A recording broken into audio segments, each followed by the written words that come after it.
کا اجلاس جاری ہے جس میں وزیر خارجہ شاہ محمود قریشی اظہار خیال کر رہے ہیں اور سب اس نتیجے پہ پہنچے کہ ہمیں اپنا کردار ادا کرنا چاہیے، اس پارلیمنٹ کو اپنا کردار ادا کرنا چاہیے۔ پاکستان ایک پارلیمانی نظام کے تحت پورا نظام چلایا جا رہا ہے اور اس پارلیمانی نظام میں جو پارلیمنٹ کی اہمیت ہے اسے کوئی انکار کر نہیں سکتا۔ چنانچہ اس جذبے کو سامنے رکھتے ہوئے حکومت نے اپوزیشن کی آراء کو اہمیت دیتے ہوئے اور جو حکومتی بینچز کے صاحبان ہیں ان کی رائے کو مقدم سمجھتے ہوئے فیصلہ کیا کہ ہم ایک اجلاس منعقد کریں، ایک یک رکاتی ایجنڈے کا اجلاس منعقد کریں جس میں سارے ممبران اپنی انپٹ آپ کی خدمت میں، ایوان کی خدمت میں پیش کریں اور وہ انپٹ جو ہے وہ نیشنل اسٹریٹجی جو مرتب کی گئی ہے اس میں اس کو پرو دیا جائے تاکہ ہم خوب سے خوب تر کی تلاش میں آگے بڑھ سکیں۔ جناب والا، میں سب سے پہلے اس ایوان کے سامنے ایک جسے کہتے ہیں ایک بیک گراؤنڈ کووڈ-19 کا آپ کی خدمت میں رکھنا چاہوں گا۔ جناب اسپیکر، اس میں کوئی شک نہیں کہ یہ جو چیلنج جس سے دنیا دوچار ہے بشمول پاکستان کے، یہ ان پریسیڈنٹڈ چیلنج ہے۔ جناب والا، اس میں بھی کوئی شک نہیں کہ دوسری جنگ عظیم کے بعد دنیا نے اتنا بڑا بحران نہیں دیکھا جو آج دنیا جس سے دوچار ہے۔ ابھی تک مختلف تدابیر اپنائی جا رہی ہیں لیکن جتنے ماہرین ہیں وہ اس بات پر متفق ہیں کہ اس کا اصلی حل اور اس سے نجات تب ملے گی جب ہم اس کا کوئی کیور تلاش کر لیں گے، اور اس کا کیور جو ہے ایک ویکسین کی شکل میں جب تک ہمارے سامنے نہیں آ جاتا تو ہم مختلف ایکسپیریمنٹس کے ذریعے اس کے سپریڈ کو کنٹین کرنے کی کوشش ہم بھی کر رہے ہیں اور پوری دنیا کر رہی ہے۔ خیال ہے کہ ویکسین کے آنے میں غالباً 18 ماہ سے 2 سال کا پیریڈ شاید لگ جائے۔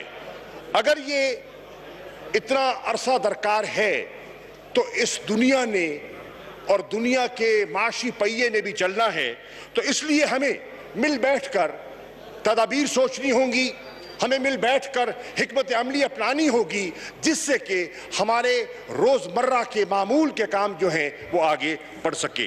جناب والا، اس وقت کیفیت یہ ہے کہ میں عرض کر چکا کہ 200 کم از کم 9 ملک اس وبا میں مبتلا ہو چکے ہیں۔ اس وقت کیفیت یہ ہے کہ تقریباً 40 لاکھ سے زیادہ لوگ اس مرض سے مبتلا ہو چکے ہیں، اس مرض میں مبتلا ہو چکے ہیں، اور اس وقت کیفیت یہ ہے کہ اس مرض نے 2,80,700 اموات اس کی نظر ہو چکی ہیں اور لقمہ اجل ہو چکے ہیں۔ جناب والا، اس وقت کوئی جب یہ گلوبل پینڈیمک سامنے آیا تو پاکستان کو ایک طرف رکھ دیجئے، کوئی دنیا کی حکومت ایسی نہیں تھی جو مکمل طور پر اس سے نبرد آزما ہونے کے لیے تیار دکھائی دیتی ہو، اور یہ آپ کے سامنے مثالیں ہیں۔ ہم سے زیادہ مؤثر مالی طور پر جو مستحکم معیشتیں ہیں، ہم سے زیادہ جن ممالک کے گورننس سٹرکچرز مستحکم ہیں، ان کی میری تمام معزز اراکین سے گزارش ہے کہ ایک ایک نشست کا فاصلہ رکھیں، اور یہ جو خواتین پیچھے بات کر رہی ہیں اگر ضروری بات ہے تو باہر جا کے آپ بات کریں، یا ایک ایک نشست کا فاصلہ رکھیں اور غور سے اس بحث کو سنیں۔ آپ ماسک بھی پہنیں، اور جس نے اگر مجلس کرنی ہے تو ایوان سے باہر چلا جائے اور وہاں پہ مجلس کرے۔ جی جناب، شکریہ جناب شاہ محمود قریشی صاحب۔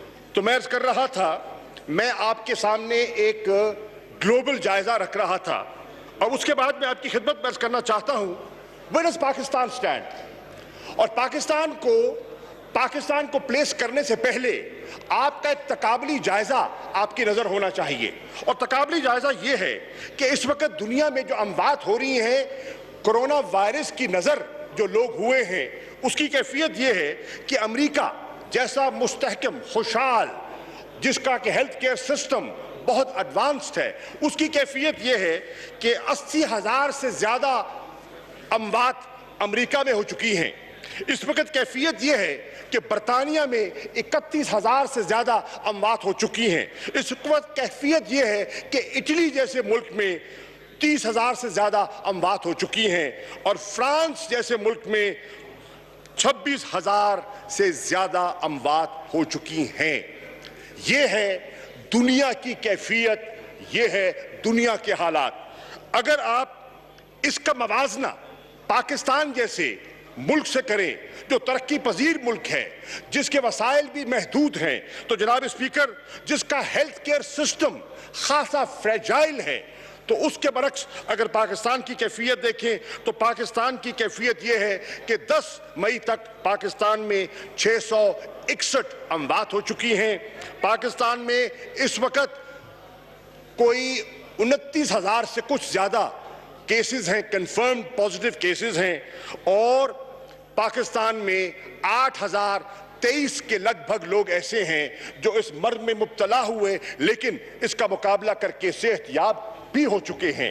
جناب والا, میں آپ کے سامنے عرض کرنا چاہتا ہوں کہ پاکستان اظہار خیال کر رہے ہیں.